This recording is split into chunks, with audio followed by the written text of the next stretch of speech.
Just let me know when everyone's ready. Good to go? All right. Well, good morning, Queensland, and we are live from the Entertainment Centre here at South Bank. And if you're thinking about getting your vaccine today, the queues are down, and please come and get vaccinated. So there's plenty of capacity here at the moment, and it'll be open until 8 p.m. this evening. Well, today we have very good news. It's a double donut day. So well done, Queensland. Keep up that excellent work. But we know at any stage things can change, especially with what's happening in New South Wales. There is, of course, a clear and present danger that at any time we are going to have another Delta case here in Queensland. So now is the time, as I've said, this window of opportunity to get vaccinated. And can I thank Queenslanders for coming out yesterday?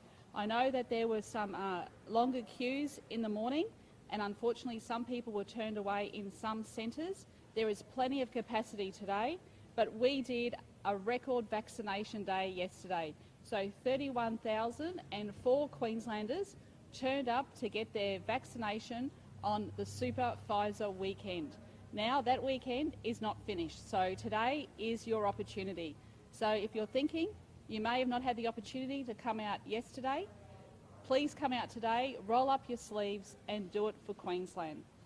Now we're at 59.34% of Queenslanders having their first dose, and I'm pretty sure we're going to tick over to 60% by tomorrow. And 41.1% of eligible Queenslanders are now fully vaccinated. So that is absolutely excellent news. So please check on the website. We'll be giving regular updates on radio during the day as well, just to let you know where you can get your vaccination. But there is plenty of capacity, especially in the afternoons when things tend to slow down. So please come out and get your Pfizer this weekend, and you're making a difference to keeping Queenslanders safe. So I'll hand over to the Deputy Chief Health Officer and then the Deputy Premier. Thank you. Thank you, Premier. For those I haven't met you before, I'm Lynn McKinlay. I've just started in the role of Deputy Chief Health Officer. I'm really excited to be doing this job. I think Queenslanders are doing a great job. We are working really hard to get everybody vaccinated. At the moment, our vaccination is our really strong response to the pandemic. There might have been somewhat people worried yesterday that if they were over 60, that was going to be their only opportunity to get Pfizer. That's not the correct. Anybody over the age of 60 can get Pfizer at Queensland Health locations if they choose to. We had terrific response yesterday, great demand. As I said, today we've got plenty of capacity. We've got no limitation on the vaccine available. Please have a look at the website and see a location close to you. I would mention that Boondall has got good supplies, and if you come this afternoon to Boondall, I'm sure we can accommodate you. So anyone over the age of 12 can go and be vaccinated. If you've got a booking, you can still come as well. So we will be asking you to register when you arrive. That's just to make it a bit more efficient. People who've been booking online can still come, as well as the walk-ins. Obviously, walk-in is something that Queenslanders really want. We've seen such a great response, so we are going to be looking at the response this weekend and then providing more opportunities for walk-ins as we go forward. Please remember to bring your Medicare card and photo ID if you're coming for a walk-in vaccination. There might be some queues, so please bring a hat and water and sunscreen and those things, because we want everyone to stay well while they're standing waiting for their chance. If you can't make it to the walk-ins, you can go online and book as well, and register your interest in getting an appointment. So, thank you very much. Thank you. Deputy Premier. Well, thanks, Premier. We're halfway through the Super Pfizer weekend and it's going really well. Last Saturday we did 18,000 vaccinations. Yesterday we did more than 30,000, a massive increase in the number of people getting vaccinated. So thank you to all of the Queenslanders who walked in and got their Pfizer. We know some locations were busy, particularly in the morning, and I'd like to thank those people who waited. If you walk up to a centre and there's a long wait, think about coming back later in the day or finding another location location. There's plenty of capacity here at the entertainment centre and at Boondall and at other locations. I understand the entertainment centre here did more than 6,000 vaccinations alone, so it's a great place to come down. They'll be open till 8 o'clock tonight, and there's free parking. That means more than 41% of Queenslanders now have both of their vaccinations. As we attempt to get as many people vaccinated while we can keep the virus at bay, the longer we can keep this window of opportunity open, the more Queenslanders that will be vaccinated when Delta gets here. And the Premier has highlighted the situation in New South Wales. You know, every day since the 18th of August, there have been more locally acquired cases in New South Wales than we've had in Queensland throughout the entire pandemic. That's what we are holding at bay. In the last 4 days, tragically, 42 people have lost their lives in New South Wales. And so while it might not feel like it right here in Queensland, this is actually the worst of the pandemic for Australia taken as a whole.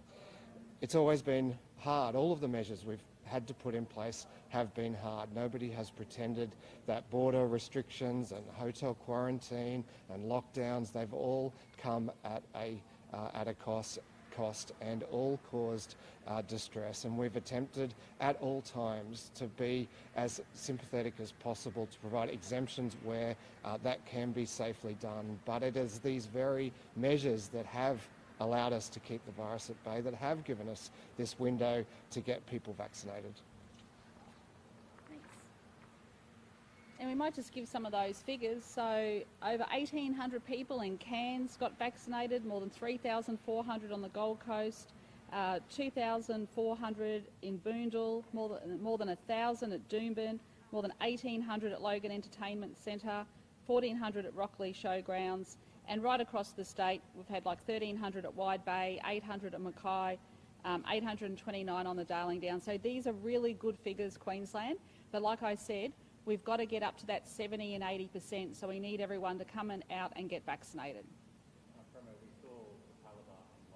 Yes.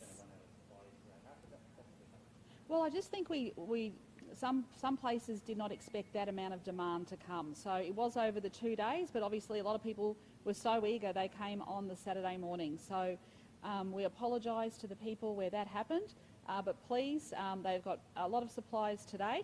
And like I said, if you're coming into South Bank, you can walk basically straight right in at the moment.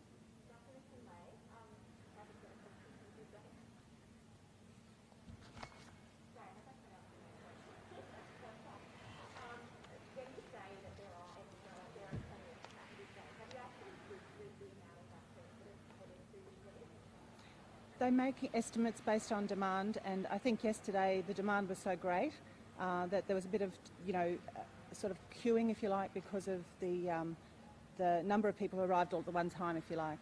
So we certainly have enough vaccine, there's no question about that. We're trying to make sure that people understand that if we spread it across the day, they won't have to wait as long and they'll be able to get their vaccine. You said you'll be reviewing the walk-ins and how popular they have been. Yes. Look, we'll have to look at the data over the weekend, and obviously that's something we're going to be considering.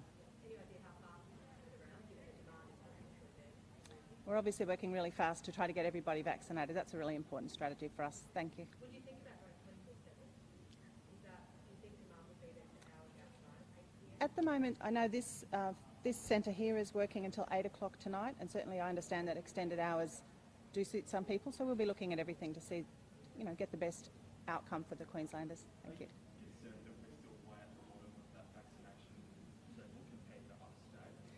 No, what I understand is that in the areas where they've had outbreaks and they've had to really push hard, as that is one of the most important measures, understandably they've had a very quick take-up, and we haven't had the same outbreaks here, fortunately. So no, I'm not concerned. Queensland doesn't have the same vaccination rate as Tasmania, Northern Territory, South Australia, or even WA. So I think we're pretty similar to those states from what I understand. Yes.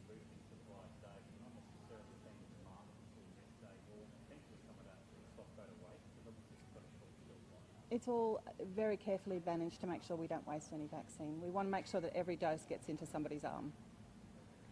I think you said that you expect us to keep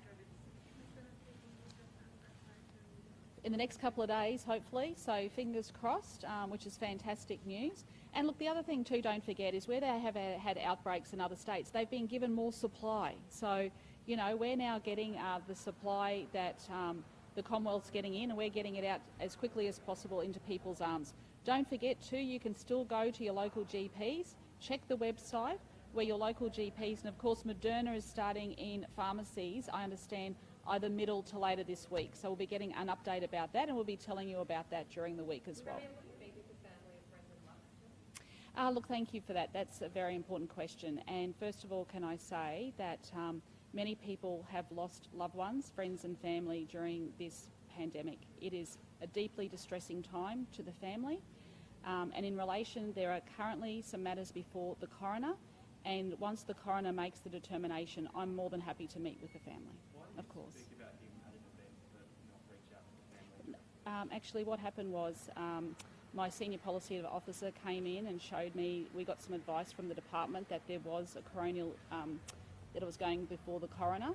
I was given advice that it would not be appropriate at the time, but once the coronial finding happened, then I could meet. And I was upset. I mean, everyone is upset when you lose someone who, you know, you've known at primary school or a friend. This pandemic has taken an awful toll on so many people, you know, and the rules about hotel quarantine, they have been put in place by the National Cabinet. Welfare checks have increased, which is good, and the exemptions unit has been increased as well. So we're currently increasing that exemptions unit from memory 78 up to 91, and now the Deputy Chief Health Officer will be allocated to be in charge of that exemptions unit.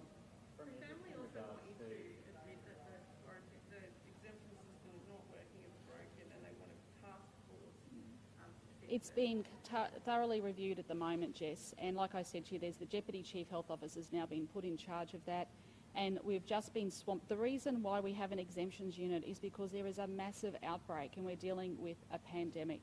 I've spoken to people who live in New South Wales and Victoria, and they're going through a whole range of issues because they're currently in lockdown.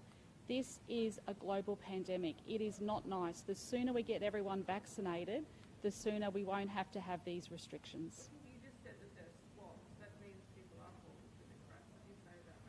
I think that's happening around the world, Jess. Just in that regard, Yeah. Gold Coast to be reunited with their son, 8-year-old son today, just after being apart for 3 months. Why did it take so long for him to get attended home quarantine? I don't have particulars on every single case, but we're prioritising the young people. We said that. There's currently a trial in South Australia, so we were just briefed a little bit on that at National Cabinet the other day about the trial that they're doing from memory. It's returning overseas travellers who are fully vaccinated, and we're hoping to get an update about that at National Cabinet in the next fortnight. So you're not aware of the case of Lucas Friend? He's been in the media in the last week, not being able to be reunited with his mum for the last 3 months. I'll find out for you. I don't have those details on me. Is it possible that not every request for exemption even be open? That's why look, I'm not aware of that, but that's why the Deputy Chief Health Officer, Dr. Young, has recruited a number of Deputy Chief Health Officers, and there is going to be one dedicated to this exemptions unit. We wouldn't have an exemptions unit if we didn't have a world pandemic. This is about keeping Queenslanders as safe as possible. But we have to understand that people are human and they have a whole range of different issues that impact on them. And, you know, the people who are working in the exemptions unit, they want the very best as well. So they're humans as well. So they are trying as hard as they possibly can. We're putting in more clinicians into that unit. We need more social workers. You know, but I want to see the day where we don't have an exemptions unit. This is hardly a new issue though. It's been 18 months of this and we're hearing these stories month after month after month. The reason is because there is a massive outbreak in New South Wales, guys. Like, you know, I don't want to see that here in Queensland. You'll be talking, you know, otherwise you'll be talking to me about the number of people dying in hospitals from COVID. I mean, it's a tragedy. This is a global pandemic. I want to be out of this as quickly as the next person. The way to get out of this is to get people vaccinated. That's why Queenslanders come out and get vaccinated today. Are you considering greater use of home quarantine in order to give a pathway for these people? Yeah, we've got a trial happening at the moment, Jess. Of course, we're looking at that, and that's why we're starting with that initial cohort of young people, especially those independents who who are in other states. And of course, it's taking its toll on people who have loved ones who are living at the moment in New South Wales and Victoria and New South Wales. I know a lot of parents want their children home and even their adult children home. So look, we're working through these issues as quickly as possible. Today we have 0 cases in Queensland. I don't want to be standing here telling you we have 1,300 cases and 7 or 8 people are dying each day. I don't want that for Queensland, and that's what Queenslanders don't want that. We can't keep this virus out forever, so now is the time to come and get vaccinated. I urge Queenslanders, please come out and get vaccinated. On that note, Premier, what will it take to reopen the borders with Victoria and New South Wales? When we expect to see our relatives for Christmas? Well, that's a matter of how our rates get up for vaccination. I, like the rest of you, we all hope that we can see our relatives and friends at Christmas time. That's going to depend on people getting vaccinated. So a lot of work's happening at National Cabinet with the Doherty research and everything. You know, at the moment everyone's talking about 80% or even a bit higher than 80%. So come on Queensland, we're nearly at 60%. But we've got to get our vaccination rates up, because when the virus comes in here, if our vaccination rates are higher, we are going to see less impact on our hospitals and the less impact of people getting long-term issues relating to COVID. So I'm just urging everyone, come out here as much as possible. You'll see someone from the government urging you to get vaccinated. Are you able to say yet what that vaccination level you want to see before you open the borders? Well, the national plan says 80%, but the Doherty research is doing more work on that 80%. So So you're not sure if you're comfortable yet with 80%? I think everyone's comfortable with 80%, but the Doherty research is coming back and it may say higher. So the national plan is 80%. We're getting more work in on that, but the more people we get vaccinated, the better. So would I like to see Queenslanders coming out and getting vaccinated? Dr. Young has said up to 90% we'd like to see. So come on Queensland, it's really, really important to get vaccinated. Sorry? It depends on the supply, so we don't know yet when the Moderna's coming in. We're getting updates each week from General Fruin about the supplies, but we just need people to come and get vaccinated. Okay? Yep, thank you. Yep. Yep.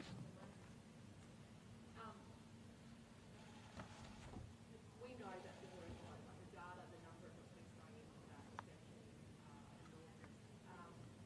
is it possible that not every request is even being We have 24 hours within 3 days? What's the aim? We did an audit just last week to make sure that we had looked at every exemption request. Now, obviously, there's more coming in every day, and we are really prioritising, looking at all of them, triaging to make sure that we're looking at the most urgent and the most need for compassionate response as quickly as we can. Did the audit show you that you had seen? The audit allowed us to make sure that everyone had been properly categorised so that we could respond to each of them, because we have to respond to everyone in an individual way. So that's, yes, we're looking at them all. Just on the over 60, you said that there's a lot of confusion trying to get vaccinated there. Will they be able to go get Pfizer at their local GP anywhere from? I don't know that there was a lot of confusion, but I think we were worried some people might have thought the walk-in weekend was their only opportunity. They will be able to receive that at any of the Queensland Health locations from now on. Dr. McKinlay, is that the first audit exemption? I'm sorry, I don't have the answer to that one. How staff in there? Because it must be overwhelming if they're These are really good staff who are trying to do their best to keep Queenslanders safe, just like everybody is. They're working really hard and trying to look at every case individually and make the best decision. And sometimes that decision is that we can't grant the exemption, and sometimes we can.